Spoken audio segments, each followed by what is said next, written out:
សួស្តីអ្នកគ្នាថ្ងៃនេះខ្ញុំមានវីដេអូចែកម្លែកមួយតាក់ទងជាមួយនឹង laptop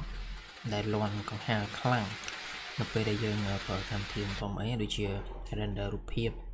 ឬក៏វីដេអូអីយើងឆ្ងល់ថា laptop យើងទិញមក spec វាធំដែរប៉ុន្តែដល់ពេលយើងប្រើអីតិចតួចវាលាន់កង្ហារតែពេលខ្លះវារំខានអញ្ចឹងដើម្បីបិទកុំឲ្យវាលាន់ខ្លាំងអញ្ចឹងយើងអាចធ្វើបាន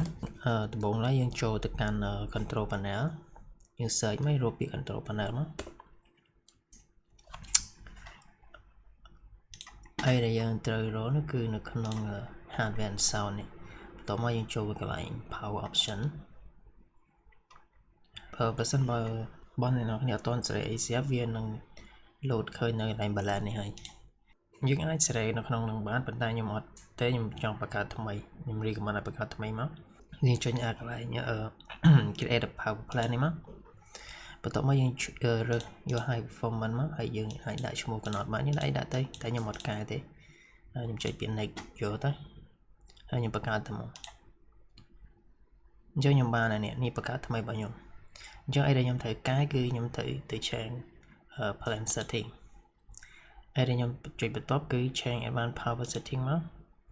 នេះហើយដែលខ្ញុំត្រូវកែ scroll មកក្រោមបំផុតហើយរកពាក្យ processor power management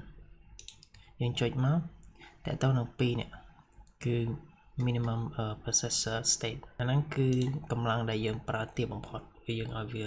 ដាក់ភាគរយ on battery ហ្នឹងមានន័យថាយើងប្រើដោយអត់សាកថ្មយើងដាក់បានអាហ្នឹងយើងអាចសេរីតាមនឹងបានតាមដែលយើងគិតថាល្មមណាប៉ុន្តែសម្រាប់ខ្ញុំយកត្រឹម35ហើយដូចគ្នាគឺពេលដែលសាកថ្មក៏ខ្ញុំយក 35% ដែរអានេះកម្លាំងដែលពិសេសរបស់វាហើយដែលកម្លាំងដែលខ្លាំងបំផុតmaximum បើយើងដាក់ឲ្យវាដល់100មានន័យថាកម្លាំងវាត្រូវការទាញខ្លាំងអញ្ចឹងក៏ហាវាលាន់ហើយ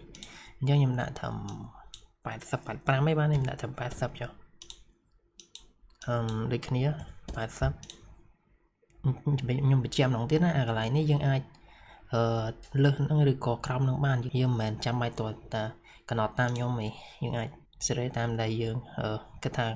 កុំព្យូទ័រយើងអាចត្រទងកម្លាំងបានណាអញ្ចឹងបន្ទាប់មកខ្ញុំចុច apply មកហើយជួយ OK មកយើងធ្វើតែប៉ុណ្្នឹងយើងនឹងឃើញថាកុំព្យូទ័ររបស់យើងស្ងាត់លែងលាន់កង្ហារទៀតហើយអរគុណច្រើន